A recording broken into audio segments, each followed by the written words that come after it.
এবার প্রকাশদা কিছু বললে আমাদের ভালো লাগবে। প্রকাশদার একটা ছবি আমরা তো নানা রকম মজা করতাম, তো একবার আমরা ঠিক করেছিলাম যে চিত্র প্রদর্শনী করব। তো কি করা যায়, রবীন্দা এবং যোগেন্দা এবং প্রকাশদার তিনজনের ছবি নিয়ে আমরা প্রদর্শনী করেছিল। কিন্তু আমরা একটু দুষ্ট ছিলাম ভেতরে ভেতরে, বললাম ছবি যদি বিক্রি হয় 10% কিন্তু কৌরবকে দিতে হবে, তার কারণ একটা সংখ্যা আমাদের বেরিয়ে যাবে।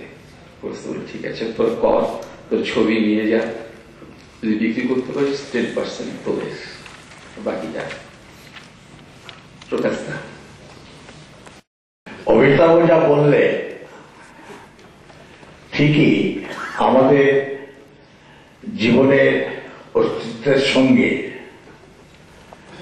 এই কৌরব এবং আরো দু একটা পত্রিকা জড়িয়ে আছে,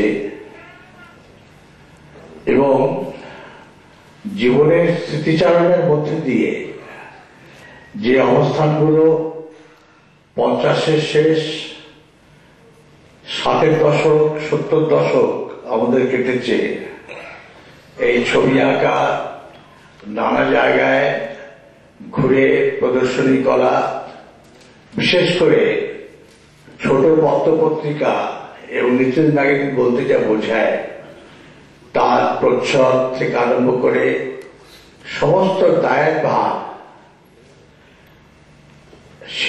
করে এদের এসে দাঁড়িয়েছি। এটা প্রায় আমার 40 বছর, জীবনের 40 বছরের সময়।